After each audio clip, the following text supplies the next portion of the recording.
This is the only endgame dribbling tutorial you need to watch. We are going to learn 5 dribbling tricks today, and the fifth one is the most important one because without that, the rest 4 tricks simply do not work. The first mistake, the most common mistake that most players, even advanced players, make is using the sprint button, right? Using the sprint button isn't wrong in itself. It is a great tool in this year's game. However, guys, overusing it is the key. You have to use it sparingly because when you are sprinting, you are not having a ball contact, like I always repeat myself. And if, see, right now my player is sprinting, the ball is further away from his feet. So if I will sprint, I will not have a ball contact. Now, how does that relate to dribbling? Obviously, you need to have a contact with the ball in order to be able to dribble with the ball, correct? That's common sense, right? We are going to focus only on the left stick dribbling in itself to get out of tight spaces, like I will show you. Now, the second fundamental we are going to focus on is how much pressure we are going to apply on the left. This is how many players dribble, right? Where you can hear the clicking sound of the left stick. If you are able to hear this clicking sound and you are thrusting the left stick, then guys, you're doing something wrong. Just hear it. See, many people ask me, how do I position my thumb on the left stick? This is how I position my thumb. Nothing too crazy. That's all you gotta do. It's a simple grip. You don't need to focus too much on this BS. How you place the thumb really doesn't matter. You can place it like this. You can place it like this. As long as you are not applying too much pressure where you are thrusting the left stick all the way out, it is all good. Just use a grip that allows you to gently move the left stick like this. All right. Little pressure, gentle movements. You will see. There's a difference in this. You see? There is a difference in this. This is how you want to dribble. Now, these are the fundamentals of dribbling. Mistakes that many players make. Alright, listen to me. You have spent years and years or months and months practicing the wrong things. You are so used to holding the sprint button. You are so used to just thrusting the left stick and dribbling madly like a madman. Do you expect that you will fix it after watching this video immediately? You shouldn't expect that because obviously it takes time to override the negative muscle memory that. And how will you do that? You will do that by coming into the practice arena and spending 5 to 10 minutes just dribbling, just being as gentle as you can on the left stick and just feeling the touches and just be gentle and try to combine it with some skill moves which we will talk about later on in this video. Now we have to discuss the dribbling modifiers, guys. EA introduced controlled sprint this year, or technical dribbling like some people call it, and it is absolutely game changing. So you basically hold R1 plus left stick on the controller and you sprint to 75% of your player's maximum speed. Now this allows you to have more control compared to the normal sprint, right? This is control sprint. You see the ball is close to his feet, and this is normal sprint. Now with control sprint, yes, you can actually dribble out of tight spaces. If you wiggle your left stick left and right, especially if you have technical plus play style, it is very good. But advanced players can actually defend it really well. There is a secret to it that you have to use, which we will talk about. Then the next dribbling modifier, which is often overlooked, is agile dribbling. Agile dribbling was R1 dribbling last year. When you pressed R1 in FIFA 23, it used to activate agile dribbling. It was the meta of that game.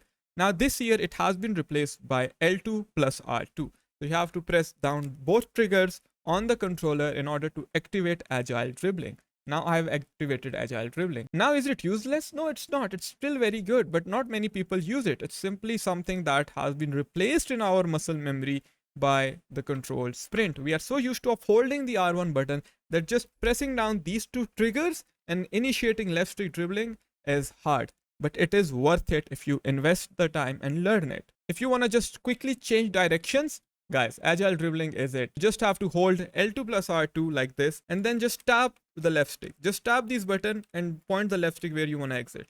Tap and point, tap and point, tap and point.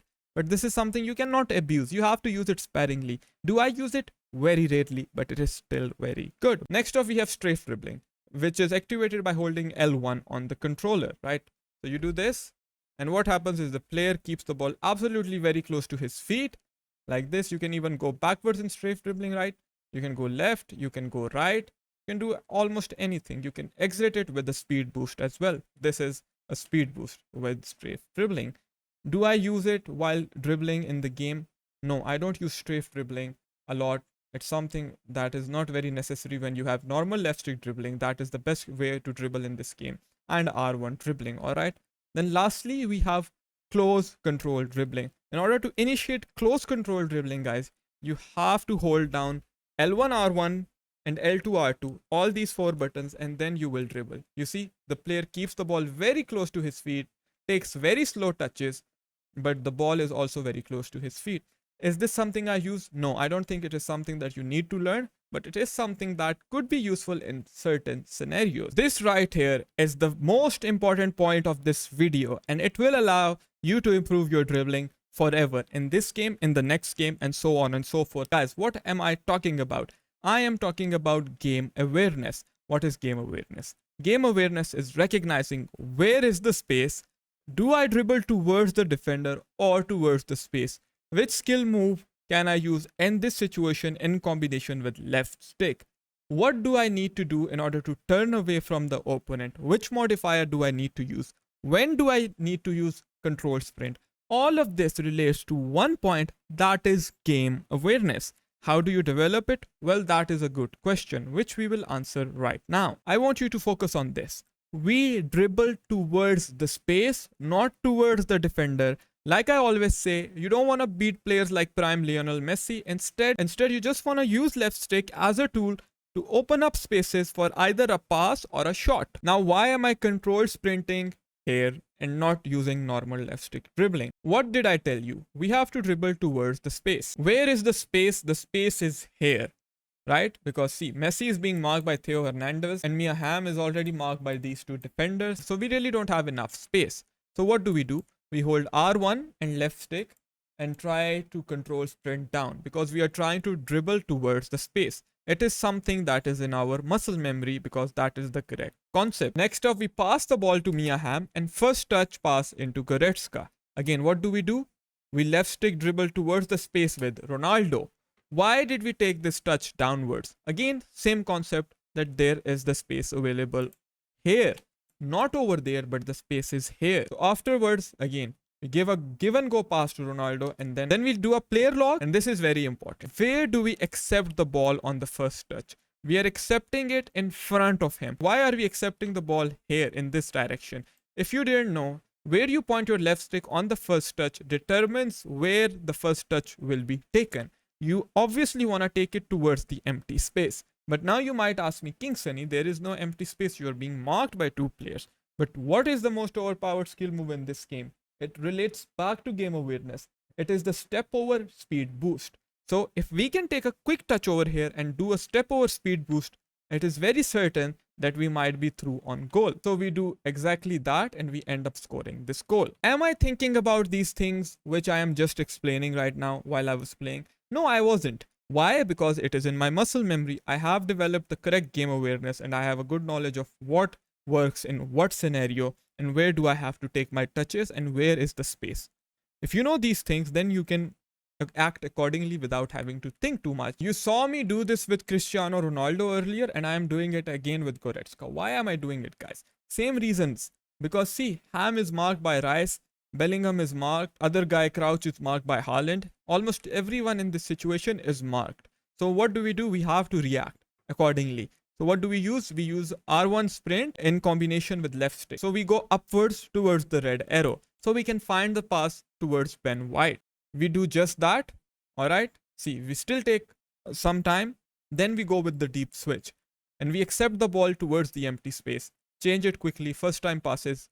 Again with Messi, we accepted the ball towards the empty space. Same concept with Mia Hamm. Left stick touch downwards. Use control sprint because we have to get away from the goalkeeper and score the goal. I know you might be saying that, okay, what about the connection? It's usually very delayed. I understand that, guys, but most of you play in better conditions than these. I usually play in 45 ms and I know MS and gameplay aren't directly related, but it does have an impact. I will also share my experience on how you can improve the gameplay towards the end of this video. Again with Werner, see, we missed that chance, but it is about how we opened up the space. Left stick, it is all about the left stick.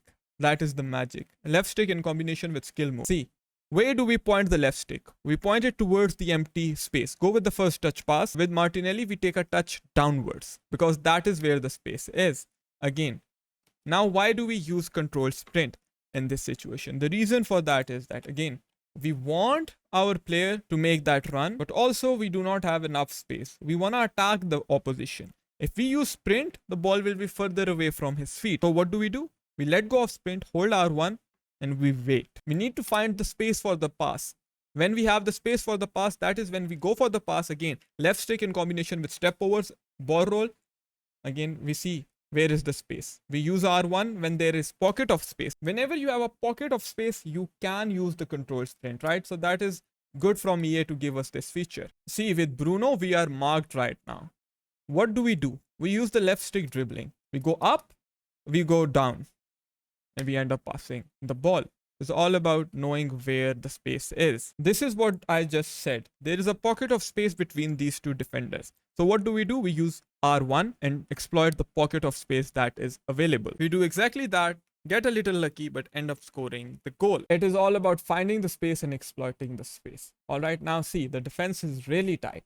This is where you have to use left stick dribbling in order to unlock these tight defenses. With Rolfa, we faked and then used left stick. With Son, we use step overs, left stick. With Messi, again, left stick, again. This is all left stick dribbling. See, with Peter Crouch, we take a touch away. Okay, first we take a touch away because the defender is in front of us. Then we take a touch towards the inside and use R1. Exit with the step over. In this short instance of milliseconds, we use 3-4 buttons. Now again, this is something we do a lot. There is no space, so we are going to run diagonally. We don't want to abuse running diagonally, but it is something that you can do. When you don't have space on the upper hand side and on the wings, you always usually will have space like this. So you want to run like this. All right. So we use R1 and we wait. We keep waiting. We use a step over away, left stick, C. We see that, okay, he is marking us. So we don't want to beat him. Let him mark us. We want to find the space for the pass. We do exactly that. Turn away, left stick, go with the deep switch. There is space available. Messi is through on goal. I will take a little left stick touch with him again. R1 touch as well, because we had the pocket of space. This is muscle memory. If you fix all these mistakes and develop game awareness, there is no stopping you on this game. Yes, I said I will talk about delay and how you can fix it, guys. There is no instant fix. The only thing you can actually do is use wired connection, have a stable internet, have optical fiber internet, which almost everyone does nowadays. And most importantly, play during non-peak hours. And I know most of you who have school, jobs, etc. You cannot actually play during non-peak hours because that is 3 a.m., 4 a.m., 5 a.m. But for some of you who are really passionate about this game, that is what you can do. Lastly, you can connect your controller to your PlayStation or Xbox and use a wired connection for the controller rather than using a wireless connection. This is all you can do. These are all the steps that you can take, and rest is in EA's hand. Now I want you to check this video out here to improve your defending.